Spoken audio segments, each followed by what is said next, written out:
రాష్ట్ర ఐటీ శాఖ మాచిలం నారా లోకేష్ గారి తమ సందేశం అందించవలసిందిగా కోరుతున్నాం.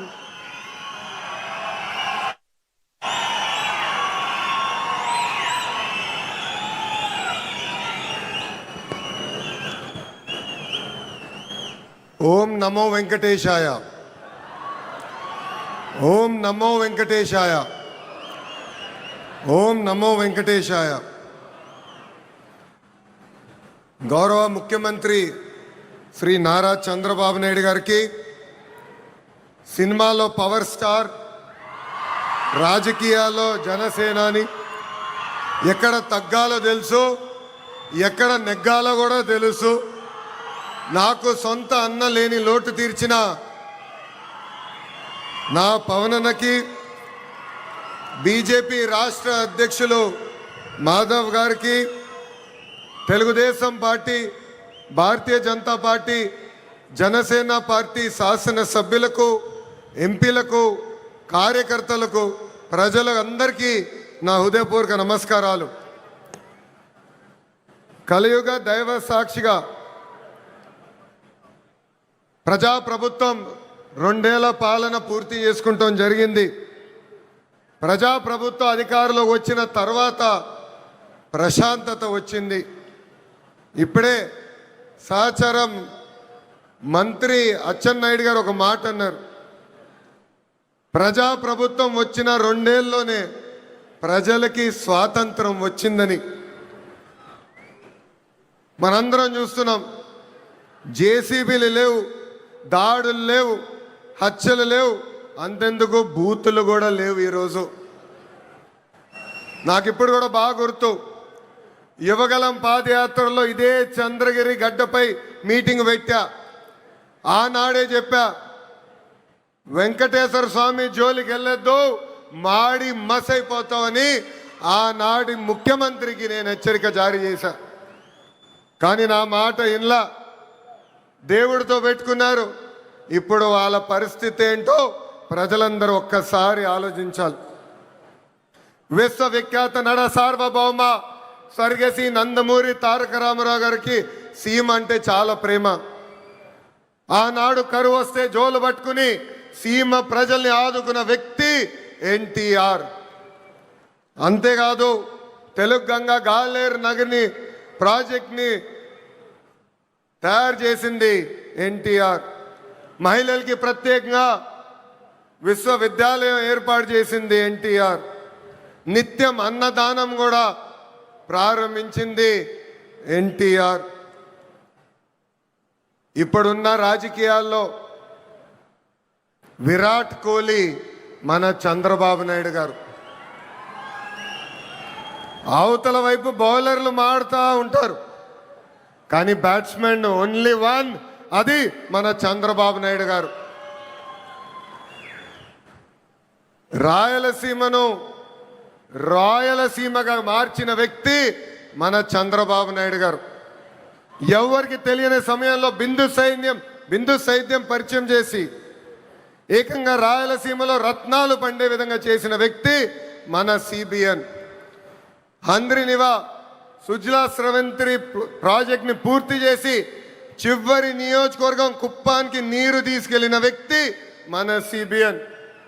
అంతెందుకు, పులివెందల కూడా నీరిచ్చిన గొప్ప వ్యక్తి మన చంద్రబాబు నాయుడు గారు. ఇప్పుడు ఏకంగా 1,00,000 కోట్ల పెట్టుబడితో మిషన్ రాయలసీమ కూడా ప్రారంభించబోయే వ్యక్తి మన ముఖ్యమంత్రి చంద్రబాబు నాయుడు గారు. 2019 నుంచి 24 వరకు గొడ్డలి పార్టీ అరాచక పాలన మనందరం చూసాం. వాళ్ళ చెల్లికి అన్యాయం చేయొద్దని అడిగిన బీసీ బిడ్డ అమర్నాథ్ గౌడ్ పైన పెట్రోల్ పోసి ఎలా తగలబెట్టారో మన కల్లారా చూసాం. ఒక మాస్క్ అడిగినందుకు ఒక దళిత డాక్టర్ సుబ్రహ్మణ్యాన్ని పిచ్చోడు చేసి ఎలా చంపేశారో ప్రజలందరూ చూశారు. సొంత డ్రైవర్ సుబ్రహ్మణ్యాన్ని ఏకంగా గంజాయి మత్తులో చంపేసిన వాళ్ళ ఎమ్మెల్సీని మనందరం చూసాం. నంద్యాల నియోజకవర్గంలో ఒక మైనారిటీ కుటుంబాన్ని వేధిస్తున్నారు, ఈ వేధింపులు మేము తట్టుకోలేమని ఆత్మహత్య చేసుకునే పరిస్థితి మనందరం చూసాం. వైకాపా నాయకుల కన్నా వైకాపా నాయకుల కూతురు కన్నా వాళ్ళ కూతురికి ఎక్కువ మార్కులు వస్తాయని ఆ కుటుంబాన్ని వేధిస్తే ఆ వేధింపులు నేను చూడలేను తట్టుకోలేనని ఆత్మహత్య చేసుకున్న మిస్బాని మనందరం చూస్తాం కూడా జరిగింది.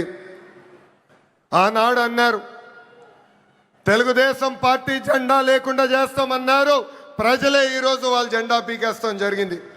వై నాట్ 175 అని చెప్తే ఏకంగా టీమ్ 11 ప్రజలు వాళ్ళకి తీర్పిస్తాం కూడా జరిగింది. సిద్ధం అంటే యుద్ధానికి రెడీ అని తీర్పిచ్చింది ఆంధ్ర రాష్ట్ర ప్రజలు.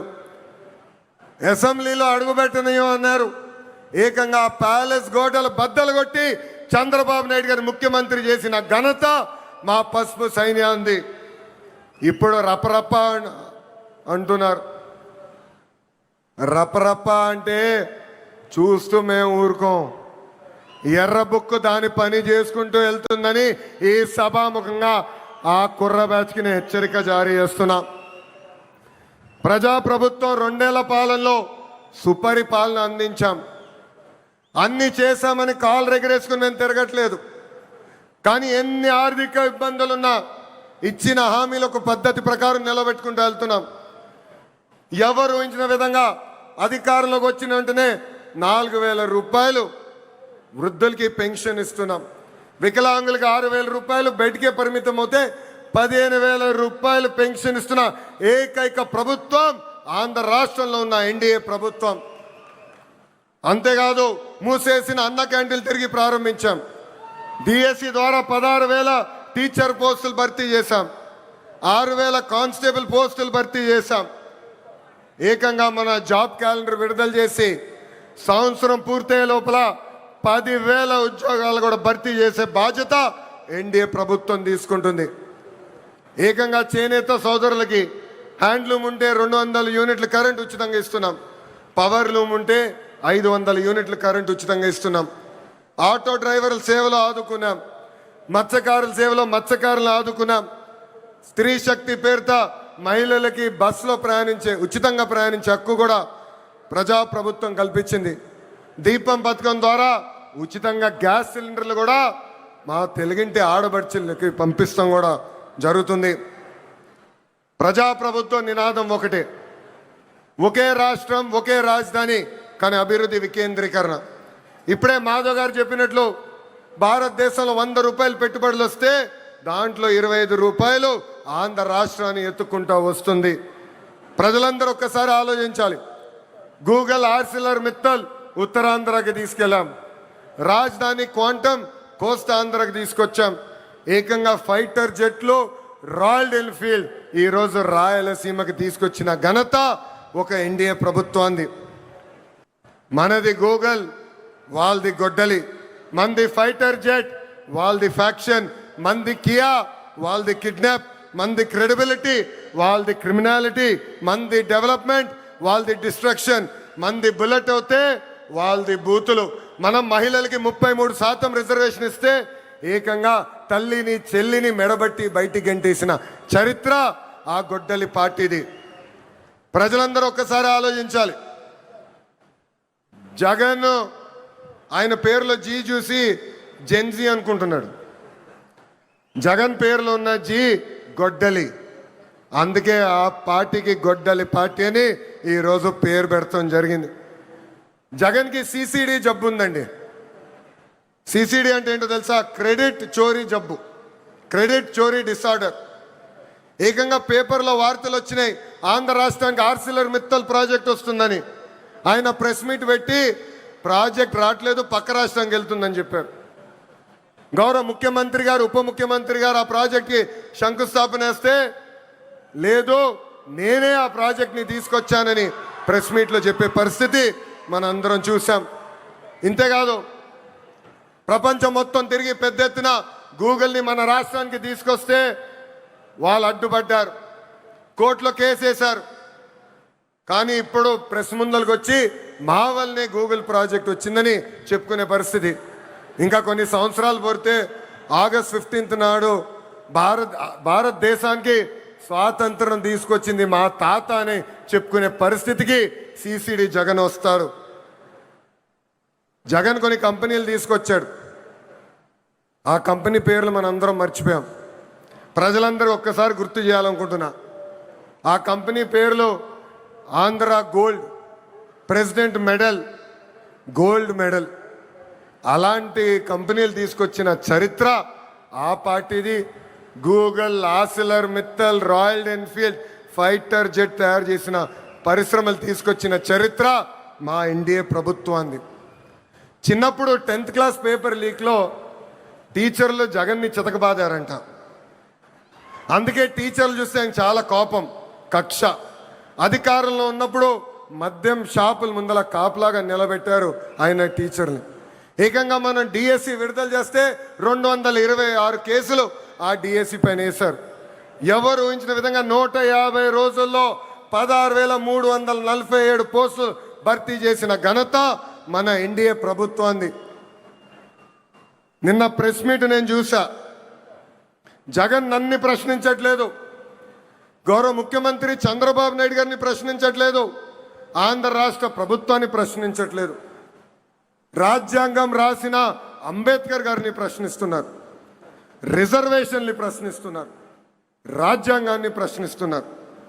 అందుకే ఈ సభాముఖంగా జగన్కి నేను హెచ్చరిక జారీ చేస్తున్నా. మీరు ఎన్ని జన్మలు ఎత్తినా డిఎస్సి పూర్తి చేసి ఇచ్చిన హామీ నిలబెట్టుకున్న ఘనత మాది. మళ్ళీ డిఎస్సి నిర్వహిస్తాం.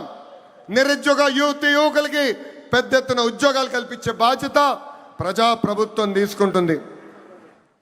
ఈ జగన్కి కనీసం దేశభక్తి అన్న కూడా లేదు. మేమందరం పోరాడి పెద్ద ఎత్తున సాగర్ డిఫెన్స్ అన్న పరిశ్రమని ఆంధ్ర రాష్ట్రానికి తీసుకొచ్చాం. వాళ్ళు ఏకంగా భారతదేశం డిఫెన్స్ కోసం బోట్లు తయారు చేసే పరిశ్రమ. కావల్లో కనీసం 1000 మంది మత్స్యకారుల పిల్లలకి ఉద్యోగాలు ఇచ్చే పరిశ్రమను మేము తీసుకొస్తే ఏకంగా వాళ్ళపైన ఆరోపణలు చేసి ఆ పరిశ్రమను కూడా తిప్పి పంపించాలని ప్రయత్నించారు. ఇప్పుడు విశాఖ ఉక్కు పైన కూడా మాట్లాడుతున్నారు.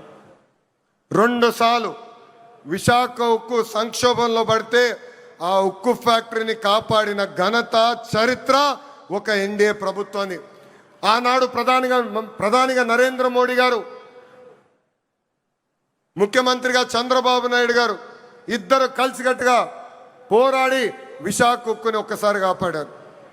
దాని ముందల వాజ్పేయి గారు ప్రధానమంత్రిగా ఉన్నప్పుడు, చంద్రబాబు నాయుడు గారు ముఖ్యమంత్రిగా ఉన్నప్పుడే మళ్ళీ విశాఖ ఉక్కుని మనం కాపాడుకుంటాం జరిగింది. మన విశాఖ ఉక్కులో ఒక యాక్సిడెంట్ జరిగింది. 9 మంది కార్మికులు చనిపోయారు.